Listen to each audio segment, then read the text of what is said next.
Welcome back to the NSCA Women's Committee Mentor Training video series. Let's get started with our final video.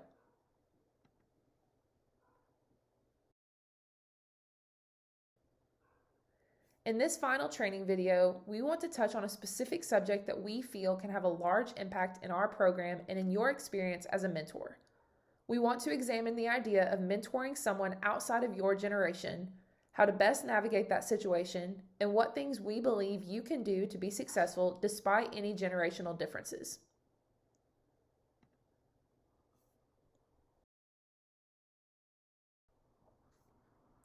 Today's workforce is made up of a variety of individuals ranging in ages from roughly 16 to 85 years old. This spans 5 generations: the traditionalists, the baby boomers, Generation X, millennials, and Generation Z. Growing up in one generation versus another can make a big difference in the way that we learn, communicate, and perceive the world around us. So let's dive in a bit further.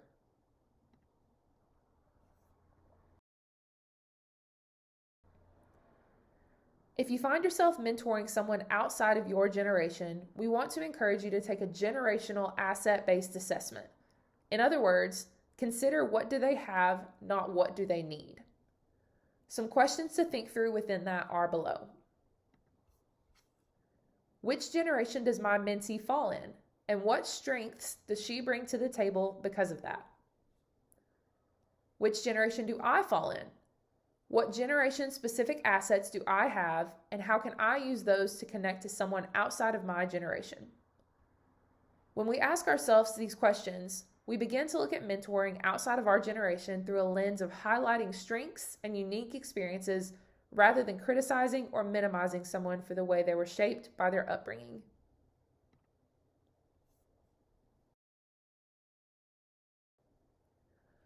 While we don't have time to discuss every generation in detail, we do want to take a moment to look specifically at Generation Z, both in how we can best mentor those within that generation and what assets they might bring to the table. When considering Generation Z, it's important to recognize a few specific things.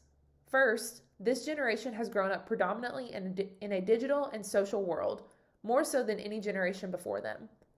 This means that communication has happened primarily by way of technology, specifically through text message and social media. This is a group that also experienced a global pandemic in the midst of a crucial developmental period of their life. So with these insights in mind, let's look at some strengths specific to this generation.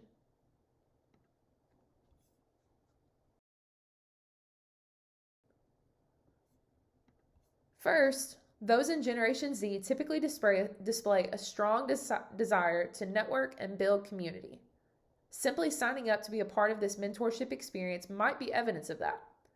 Additionally, Generation Z often has a deep understanding of their personal values, and they place great value on being able to articulate those. They also tend to place a high value on finding a proper balance between work and life. So going back to the questions we posed earlier, we want you to think through how these traits can have a positive impact on the mentorship experience. How can you as a mentor highlight and draw out assets specific to Generation Z to benefit you both in this process?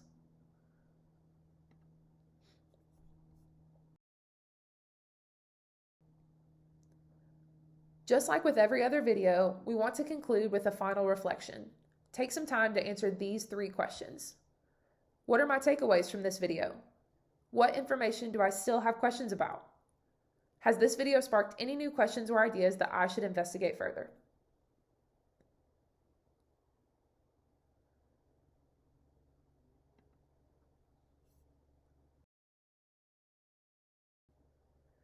That's it.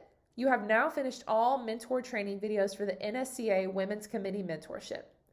Thank you for taking the time to invest in yourself as a mentor and as a byproduct of that time and effort for also investing in your mentee. We hope you feel prepared, confident, and excited for this experience. See you soon.